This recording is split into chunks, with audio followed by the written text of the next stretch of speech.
In their fight on that fateful day on God Valley, you had Rocks, aka Davy D. Chibik, fighting literally St Garling, one of the higher ups of the God's Knights.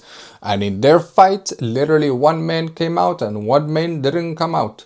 And basically, Garling got wiped out completely by Rocks as soon as he got serious, as soon as he started using his two hands. And so in the latest chapter, we see that just with one hand already, Rocks was able to hurt St. Garling so bad that he has a wound right here on his shoulder that is deep, very deep.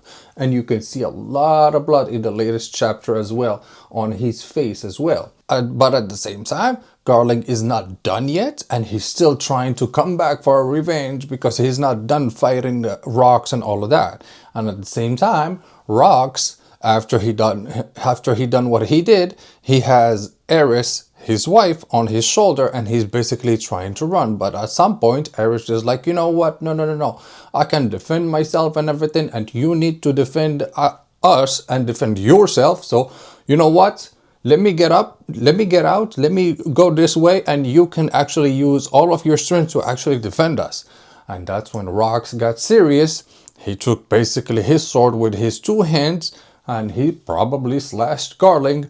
All of that without even seeing it. We just know that basically Garling came back for a revenge or something like that. And then boom, boom, you jump a few pages because we didn't see the fight. And you already see St. Garling on the ground going like, damn, that guy is fucking strong.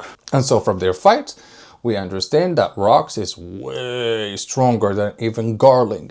Garling, which he is already, strong enough to fight even some of the strongest foes in the world of One Piece, and still lost to Rocks. And from both of their powers, we have, for example, Rocks' powers. Rocks, we know, for example, that he was not probably using a devil fruit power, but he was using probably a lot of haki. He probably was using Conqueror's haki, Observation haki, and Armament haki at the same time, all to the fullest and plus even ultra, I am telling you. And on top of that, he used a sword from what we know, just one. The sword that he is using, we don't know per se already if it's one of the great swords and all of that, but I'm probably guessing so, because the power that basically he's able to even put in a sword, you gotta have something very powerful as a sword to already kind of draw all of those powers out of your haki, even as Rocks and all of that. So that's why I'm probably saying that the weapon, the sword that Rocks is using, is probably one of the 12 highest grade swords and all of that in the world of One Piece. Where is that sword today? I don't know, but it might be with Blackbeard. You never know. So haki wise and weapon wise, I am telling you, Rocks is very strong, to the point where he can literally make somebody as St. Garling literally go down to his knees easily. And for Garling's weapons and all of that, we don't know per se if he's using the devil fruit power. We don't know about his haki and all of that, but I'm probably guessing that his haki is already pretty much up there, like with the strongest foes in One Piece. But when it comes to his weapons, hey, we just literally saw him use one sword just like Rocks did.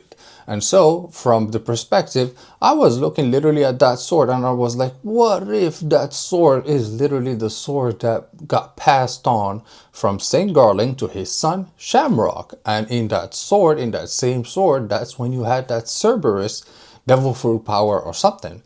And so I'm guessing that's the sword that basically St. Garling is using right now might probably be the one that has the Cerberus inside of it. And when you think of how strong St. Garling is, well, first of all, let's say that all the God's Knights are stronger than, for example, the Marines, which I think is correct.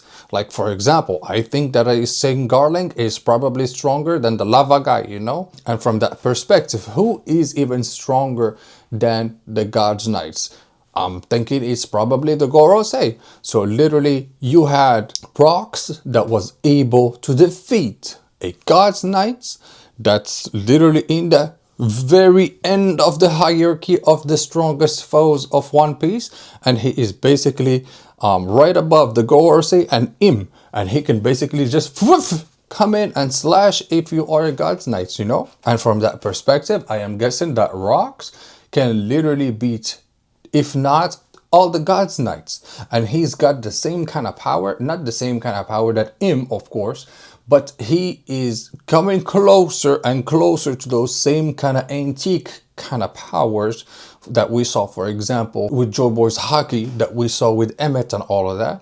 Like all of that hockey that really scares Em and all of that. Maybe that's the same kind of form of hockey that even Rocks was tapping in and all of that stuff. So that's why I believe Rocks is probably able to beat most of the God's Knights and maybe some of the Gorosei as well. And that we don't know per se what he's drawing his real powers from, like why he's so strong per se, even in hockey using and all of that. But hey, just like we are talking about it throughout the latest chapters and all of that of One Piece, now we're talking about the Davy clan and something.